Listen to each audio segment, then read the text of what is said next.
ya, berat luar biasa. Begitu berat di zaman sekarang keinginan untuk berkhidmah terhadap ilmu itu berat luar biasa. Kalau kita kembali bagaimana sejarah-sejarah para ulama-ulama kita terdahulu, bagaimana para tuan-tuan guru kita terdahulu, begitu luar biasa. Kalau kita lihat bagaimana riwayat, bagaimana hidupnya, bagaimana tatkala mereka menuntut ilmu, dan bagaimana mereka mendapatkan sir di dalam khidmah, apa yang mereka miliki kharikul akal, itu di luar akal, ikhwannya. Maka suatu keberuntungan kita jadi umat baginda Nabi Muhammad itu apa? Dengan waktu yang singkat kau bisa menjadi orang hebat, yang artinya hebat di mata Allah dan Rasulnya. Dan dengan waktu yang singkat kau bisa menjadi orang laknat, yaitu di mata Allah dan Rasulnya. Ini salah satu keberuntungan dari umat baginda Nabi Muhammad di umur yang singkat tapi bisa meraih sesuatu yang hebat di mata Allah dan Rasulnya. Ini khususnya yang Allah berikan, yang tidak Allah berikan kepada umat-umat terdahulu. Apa contohnya? Umat-umat terdahulu itu umurnya ratusan tahun, bahkan ada yang ingin sampai kepada 1000 tahun seperti umatnya Nabi Nuh.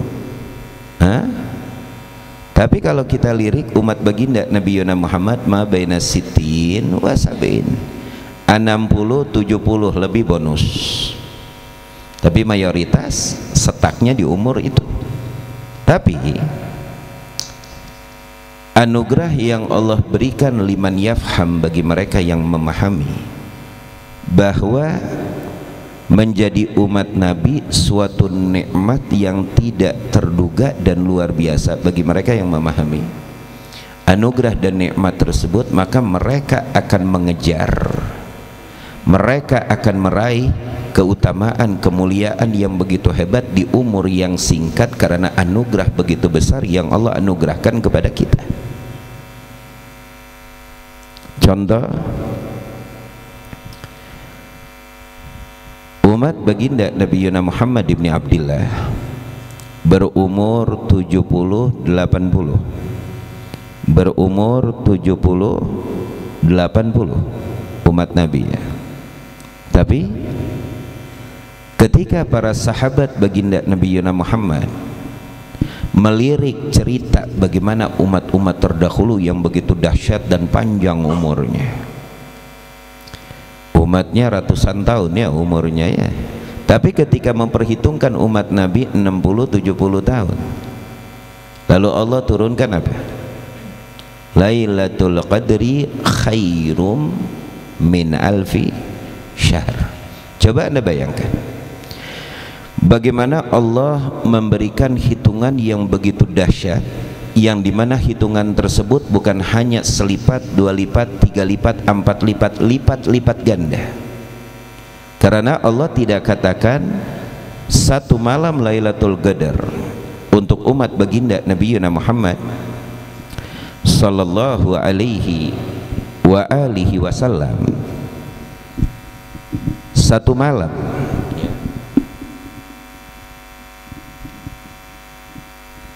satu malam, yaitu malam Lailatul Qadar yang Allah berikan untuk umat baginda Nabi Muhammad. Itu bukan seperti 1000 bulan, akan tetapi lebih afdol, khairun min alfi syahr. Ketika ada kalimat khairun min alfi syahr di dalam ayat tersebut, lafaz khairun min alfi syahr, maka di situ tidak ada hitungan matematika yang bisa memperhitungkannya. Lalu siapa yang tahu perhitungannya? Yang tahu perhitungannya Allah. Karena Allah katakan khairun min alfi syahr, berarti tidak ada batas. Entah itu jumlah keutamaannya Allah berikan berapa, tidak ada yang tahu kecuali Allahu dzul jalali wal ikram. Maka suatu keberuntungan bagi kita selaku umat baginda Nabi Muhammad yang memanfaatkan umur yang pendek, yang mensyukuri nikmat yang agung kita dijadikan umat baginda Nabi Muhammad, karena kita dihadapi dengan sesuatu yang begitu besar, pemberian yang begitu agung bagi mereka yang beruntung. Bagi mereka yang beruntung, bagi mereka yang beruntung, bagi mereka yang buntung, na'udzubillah summa na'udzubillah. Nah, ini suatu nikmat yang begitu luar biasa yang Allah anugerahkan kepada kita selaku umat baginda Nabi Muhammad. Makanya kita lihat kata baginda Nabi Muhammad, tak kala para nabi dan rasul di padang mahsyar kelak terkagum-kagum dengan banyaknya yang wukuf di padang mahsyar, yang dimana cahayanya melebihi batas siku atau mata kaki mereka. Lalu apa kata para nabi? Ahumul anbiya, apakah mereka para nabi seperti kita? Lah, kata Nabi Muhammad, haula ummati, mereka umatku. Mereka bukan para nabi, bukan para rasul, tapi mereka umatku, kata Nabi, yang dimana tandanya ghurril muhajjalin, cahayanya melintang, ya, dari wajah melintang, dari tangan melintang, luar biasa. Berarti kita umat yang paling akhir diciptakan, iya, tapi kita umat nomor satu di dalam keunggulan, di dalam segala-galanya. Kita umat baginda Nabi Muhammad sallallahu alaihi wa alihi wasallam. Nah, maka ini suatu nikmat yang begitu luar biasa, suatu anugerah yang begitu hebat. Bagaimana cara kita bisa memahami bahwa nikmat ini begitu agung, nikmat ini begitu luhur, dan bagaimana kita bisa menjadi orang beruntung? Tuntutlah ilmu sebenar-benarnya dengan penuh semangat. Disitulah kalian akan memahami begitu besarnya anugerah yang Allah anugerahkan kepada kita selaku umat baginda Nabi Muhammad. Dan beruntung bagi mereka yang bisa memahami, buntung bagi mereka yang tidak bisa memahami, karena umur umat baginda Nabi Muhammad 60-70, kalau lebih bonus, maka bodohlah bagi mereka yang tidak memanfaatkan anugerah yang begitu besar untuk meraih suatu kedudukan yang begitu hebat di sisi Allah Subhanahu wa ta'ala. Karena dunia ini kan dikatakan apa? Fata morgana, ya, terlihat dari jauh air, ya, pas dideketin minyak tanah, repot urusan. Itu dunia. Tapi akhirat itu nyata. Dunia ini fata morgana, yang nyata itu akhirat. Makanya dikatakan oleh Imamul Haddad apa? Ad-dunya darul murur wal akhirah darul maqar. Dunia ini tempat kita singgah nih, berjalan. Kalau kita mau ke Bandung, dari Jakarta ke Bandung itu dunia.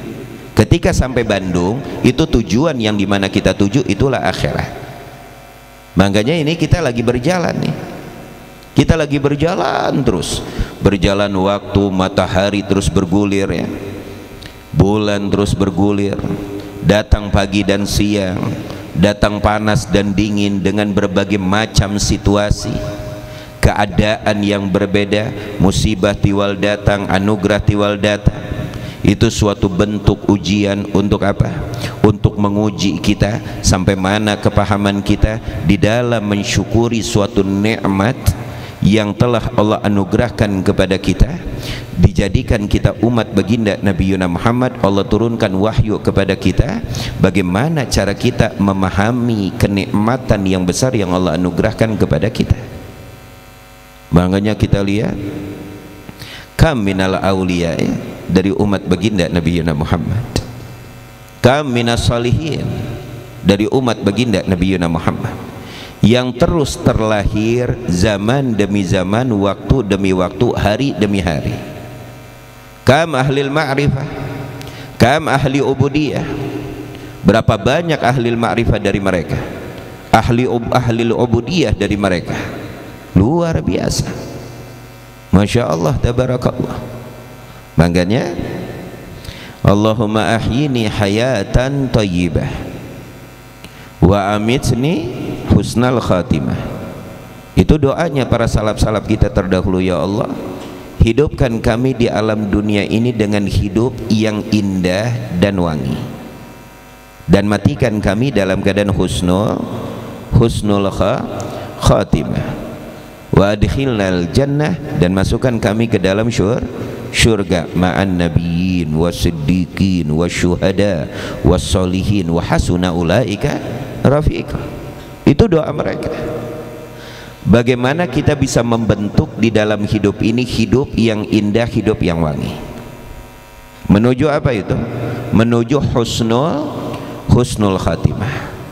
Setelah husnul khatimah, untuk menetap darul maqar, yang tidak ada mati, tidak ada lagi sakit, tidak ada lagi keluhan, tidak ada lagi A, tidak ada lagi B, apalagi sakit gigi. Nggak ada di surga. Di surga nggak ada yang namanya sakit gigi. Beb, di surga ada nggak bisulan? Nggak ada, udah. Yang namanya sakit nggak berlaku di dalam surga. Yang namanya hal-hal yang bau-bau tidak berlaku di dalam surga, nggak berlaku. Kerut, tua, bangka, nggak berlaku di surga. Ganteng semua, cewek-ceweknya cantik semua, luar biasa. Bancinya bagi duo, siko bagi duo, ya. Paham tuh?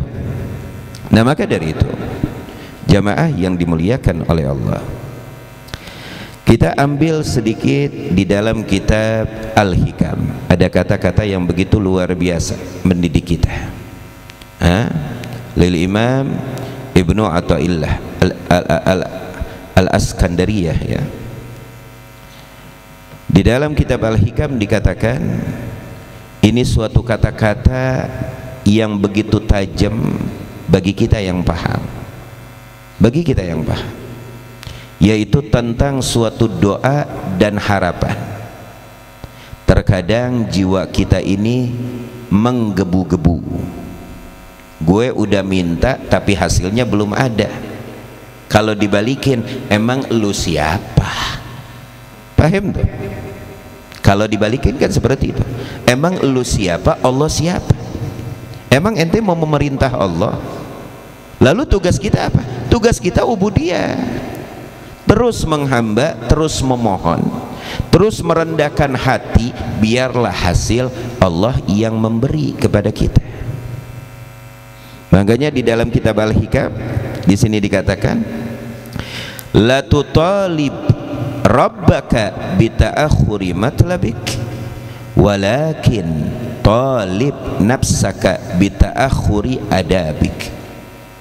La tutalib rabbaka bita'akhuri matlabik. Jangan engkau tuntut Tuhanmu karena terlambatnya apa yang engkau pinta dan apa yang engkau mohon. Jangan kau tuntut. Ini terkadang kita minta, nuntutnya luar biasa. Mintanya cuma 5 menit, tapi nuntutnya berhari-hari. Ya Allah, masa sih belum dikasih? Ya Allah, masa sih belum digobulin? Benar apa tidak? Nah, ini kebanyakan dari kita menuntut apa yang kita mau, tapi terkadang kita jarang ngaca. Apa yang Allah mau cuma sekedarnya kita jalanin. Benar ya? Sholat wajib, ya udah sholat aja yang dijalanin, wala sunnahnya wala khusyuknya, bagaimana adab dan sempurnanya melaksanakan sholat, ya udah. Itu kebanyakan dari kita. Kebanyakan dari kita, kalau sudah tuntutan Allah kita jalankan sekedarnya, secukupnya.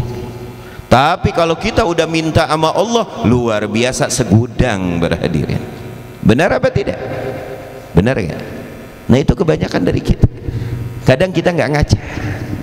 Nah, supaya untuk memahami tugas kita, lihat, La tutalib rabbaka bita'akhuri matlabik. Jangan ente tuntut Tuhanmu yaitu Allah karena terlambatnya doa dan harapan yang engkau pinta kepada Allah. Jangan kau tuntut. Lalu tugas kita apa? Terus berdoa. Lalu tugas kita hakikatnya apa? Bagaimana engkau menjadi hamba sebenar-benarnya hamba. Seorang hamba terus merunduk kepada tuannya, tidak pernah menuntut, tidak pernah berharap. Apabila diberikan hadiah oleh tuannya, dia bersyukur dan berterima kasih. Paham apa tidak? Jelas apa tidak?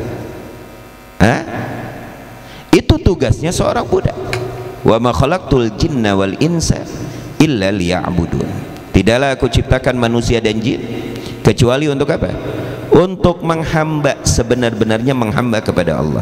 Makanya Sayyidina Abdullah bin Abbas berkata, illa liya'rifun, untuk mengenal siapa Allah.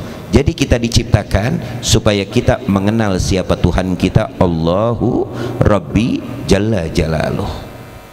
Itu tujuan Allah ciptakan kita.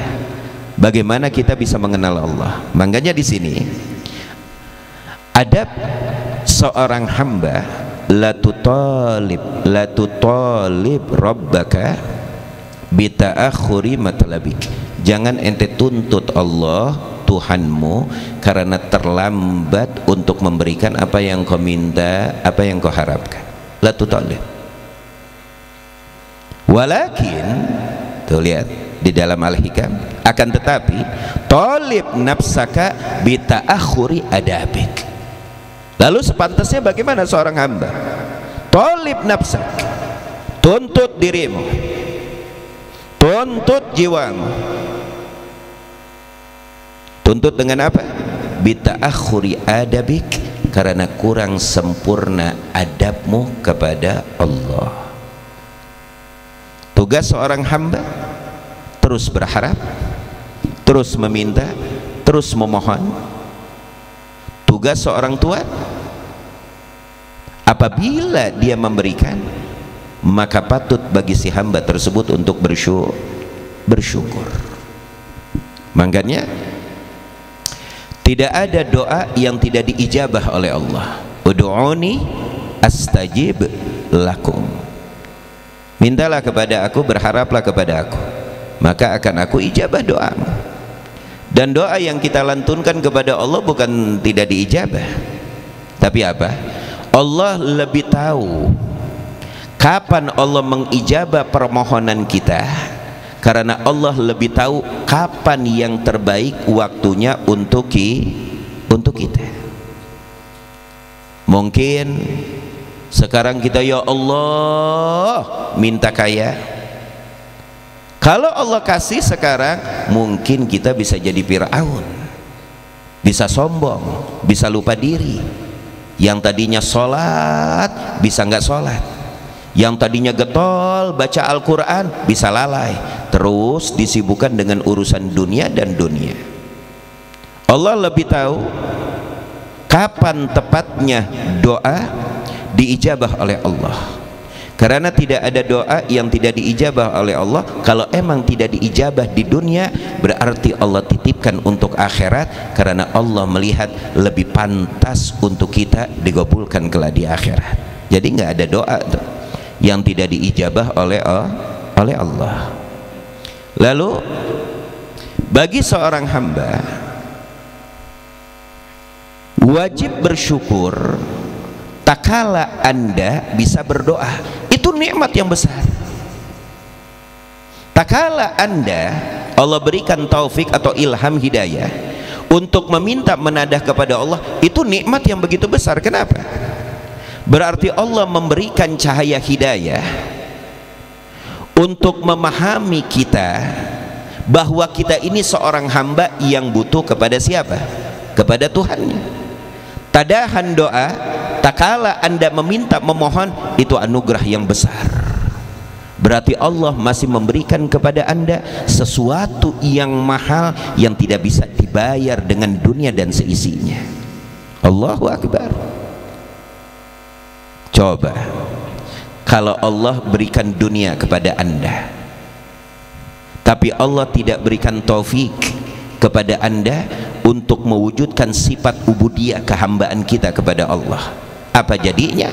Kalau enggak jadi sepupu Fir'aun, kalau enggak menjadi mantunya Fir'aun, selesai. Fir'aun mana pernah minta? Fir'aun mana pernah memohon? Ujung-ujungnya apa? Ana rabbukumul a'la, aku Tuhanmu yang paling mulia. Ngaku Tuhan.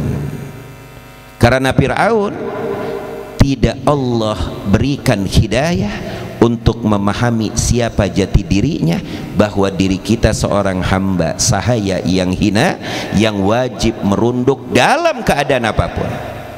Dalam keadaan kaya kau wajib merunduk, dalam keadaan miskin kau wajib merunduk, mempunyai jabatan kau wajib merunduk, menjadi rakyat kau wajib merunduk. Apapun status Anda, kau hamba. Tak kala kita merasakan sifat ubudiyah di dalam hati kita, dan salah satu sifat ubudiyah tersebut kita selalu nadah meminta, memohon kepada Allah, itu salah satu sifat seorang hamba.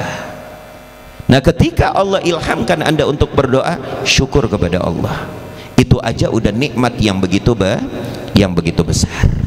Tapi di dalam babul adab, yang artinya pendidikan batiniyah atau pendidikan qalbiyah, pendidikan hati, bagaimana sewajarnya kita memahami Allah takala kita berdoa dan memohon, sewajarnya la tutallib rabbaka bita'akhuri matlabik walakin talib nafsak bita'akhuri adabik.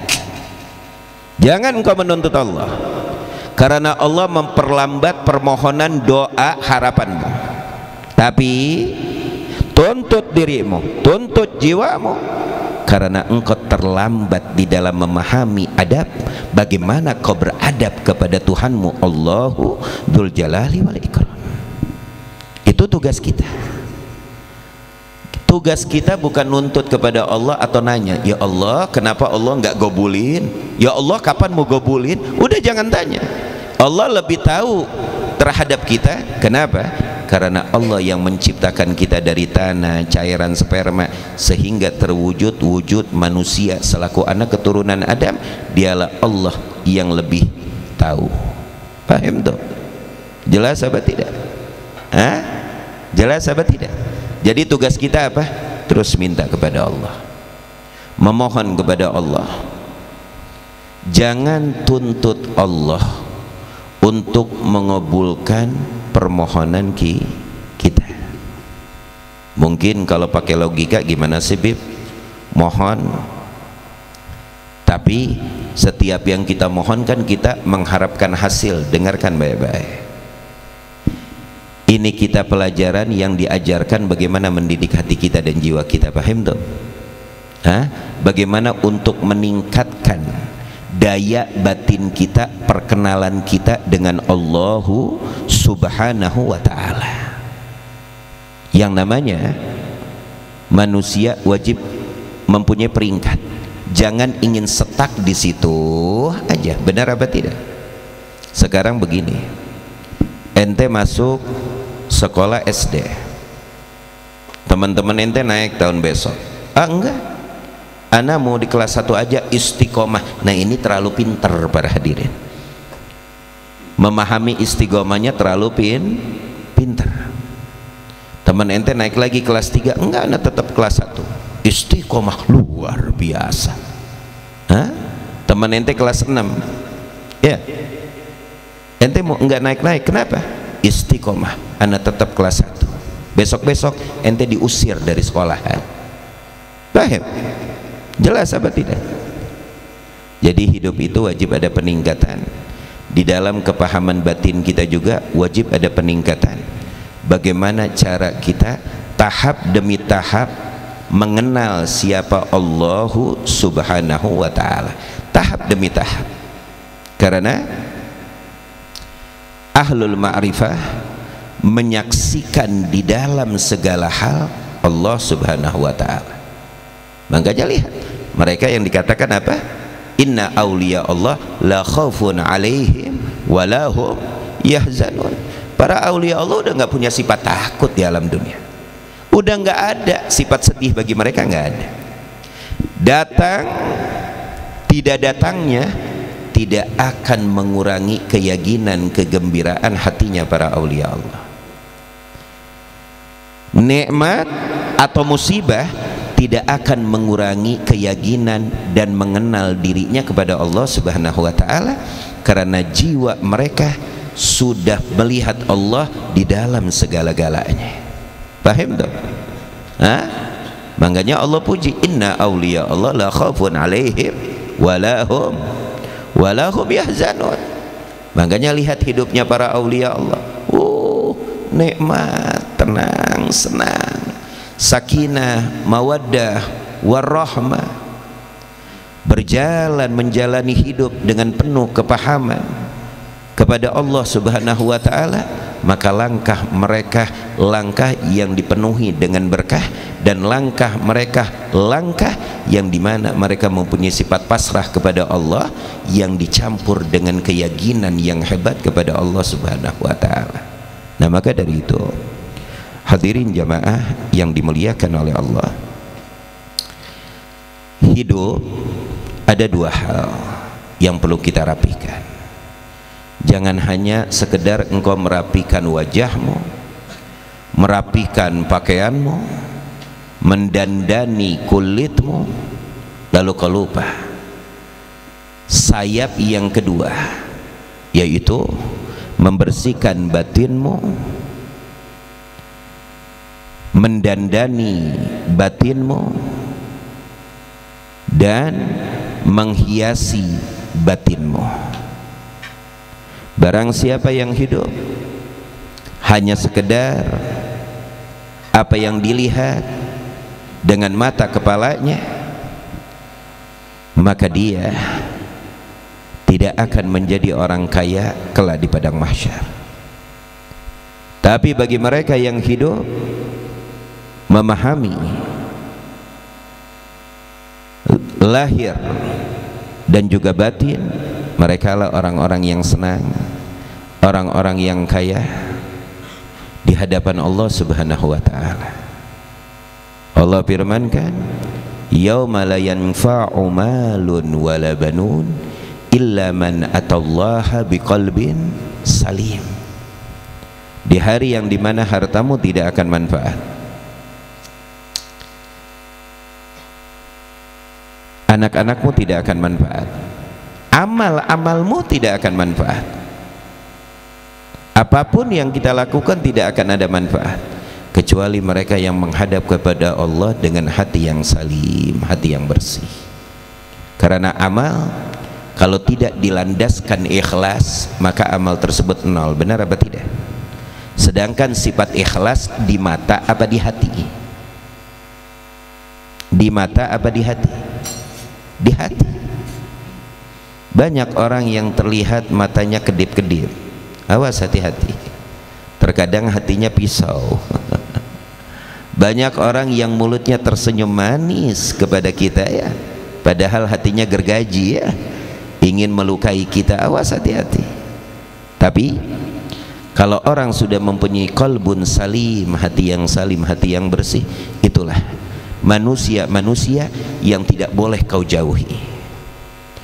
Kalau Anda menemukan seseorang yang jiwanya luas, penuh dengan kasih sayang, perhatian, jangan tinggalkan. Itu merekalah manusia-manusia yang akan membawa adem, selamat, senang, gembira untuk kita. Nah, mudah-mudahan Allah memberikan kepada kita taufik sehingga kita bisa untuk membersihkan hati kita. Bukan hanya mata kepala saja yang kita perhatikan dan kita hiasi dan kita bersihkan, akan tetapi kita memohon taufik dari Allah. Semoga Allah memberikan taufik, kekuatan untuk membersihkan, menghiasi mata batin kita. Amin, amin ya rabbal alamin. Mudah-mudahan kalimat-kalimat ini bisa membawa kepahaman untuk kita bagaimana kita berusaha Ini mutakalim dan same ini lagi belajar. Yang ngomong lagi belajar, yang dengar juga lagi belajar. Bukan kita ini saling mengajari, enggak. Makanya kita minta selalu taufik kepada Allah untuk terus belajar dan meningkatkan batin kita, sehingga akhir hayat kita dan kita mati dalam keadaan baik, dalam keadaan husnul khatimah. Amin amin ya rabbal alamin. Ya rabbana ataraf